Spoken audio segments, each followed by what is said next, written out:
সভাপতি আছেন আমাদের এখানে মাওলানা হাফেজ মাহমুদ বুলবুলি সাহেব, আমরা তাকে তথ্য দিবেন। নোয়াগাঁ 12 নম্বর সভাপতি আমাদের আবু বকর ভাই আছেন। যদি এই নোয়াগাঁর ভিতরে কোন মাদক ব্যবসায়ী, কোন ইয়াবাখোর, কোন গাঁজাখোর, কোন ব্যবসা করে, ওখানে ব্যবসা করে, আমরা তার বিরুদ্ধে সবাই সোচ্চার হব। এটাই আমাদের যুব সমাজ যারা নোয়াগাঁ সবাই আমরা এক করতে চেষ্টা করতেছি। যারা যে কাজ করবে আমরা আমাদের তথ্য দিবেন যে কোন বাড়িতে কারা গোপন আমাদের যুব সমাজকে ধ্বংস করতেছে। আজকে সন্ধ্যার পরে দেখতাম এক সময় মানুষ পড়তে বলে বসতে বাচ্চারা, আজকে তারা বাচ্চারা কথা বলতেছে, তারা মাদক নিয়ে বসতেছে, তারা জুয়া খেলতেছে, তারা পেন্সিলে খাচ্ছে। এই সমাজকে একমাত্র ইসলামী রাষ্ট্র ছাড়া আর কোন বিকল্প নেই। আপনার কি বলেন, কথা ঠিক না?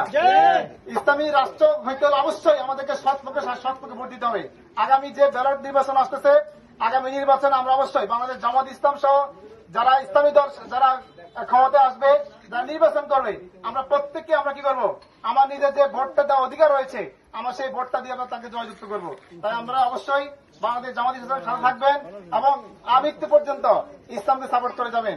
ধন্যবাদ সবাইকে। আমরা যারা আমাদেরকে সহযোগী হতে চান, আমাদেরকে যারা ভালোবাসতে চান, আপনারা আমাদের এই দাওয়াতি অভিযান যে পক্ষ আজকে শেষ দিন, সেই পক্ষে আপনারা আমাদেরকে সমর্থন দিবেন। এই বলে আমার সবকে শেষ করছি। আসসালামু আলাইকুম ওয়া রাহমাতুল্লাহি ওয়া বারাকাতুহু।